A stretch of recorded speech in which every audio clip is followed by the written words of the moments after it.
Recorded Books presents An Unwitting Prince, a LitRPG adventure. A New Home, Book 1, by Sean Oswald. Narrated by Peter Berkrot. Prologue. Over numerous millennia, many eyes have watched Eluria change. Some say the creators no longer watch. Perhaps other eyes have taken over that task. Fiends who hunger for access to the material plane. Beings from beyond this universe, trapped in prisons of their own misunderstanding. And elder races, all watch to see and track these changes. Changes that happened over time caused no concern. Many never even realized that such alterations were happening. Sometimes those changes were the rise of one race. Other times they were a decrease in new dungeons that just seemed to occur. It was the chief home to the 7 surviving mortal races: Dragonkin, Spiderkin, Elves, Dwarves, Humans, Orcs, and Turlots. Although what they had survived was lost to memory. There were other less developed continents, certainly, but all culture, learning, and true power arose out of Solon. Long ago, the continent had been ruled by the great dragons and spiders. Oh, how the mighty fall! They were meant to be the caretakers of the lesser races, assigned that task when the immortal races fell into their unending conflict that destroyed one home. The gods weighed the hearts of the races and found hope within these 5 lesser races. So they were guided to Solon, where they could be planted as a new growth.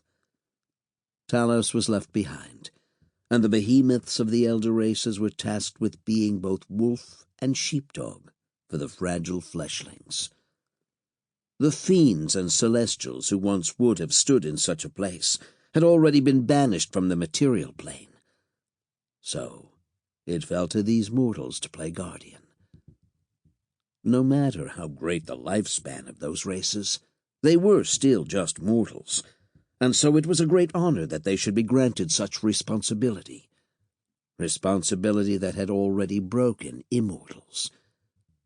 The creators seemed to always be doing that. Their eyes watched, but they had taken a very hands-off approach to Eluria. A wise watcher would realize that a great deal of latitude could be afforded, if only one didn't reach too high.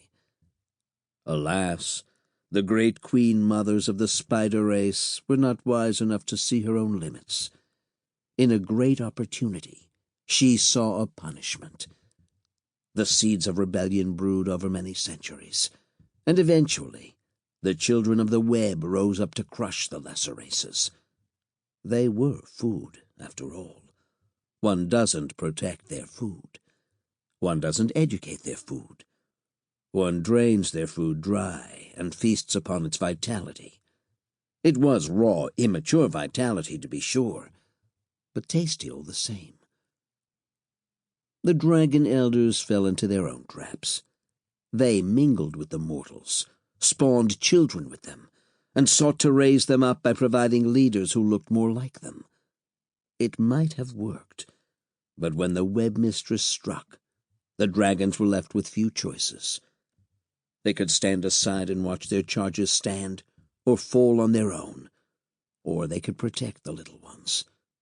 They chose to protect them.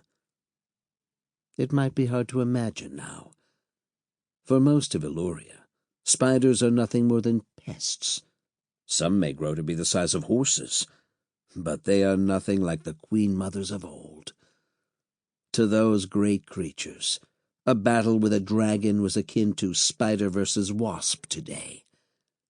Great battles ranged and ravaged the countryside. So great was the damage that Solon almost sunk into the sea. Numerous colonies were abandoned as the races consolidated their might. Only through the combined strength of the lesser races, and perhaps a nudge from the creators, was it salvaged at all. Sample complete. Ready to continue?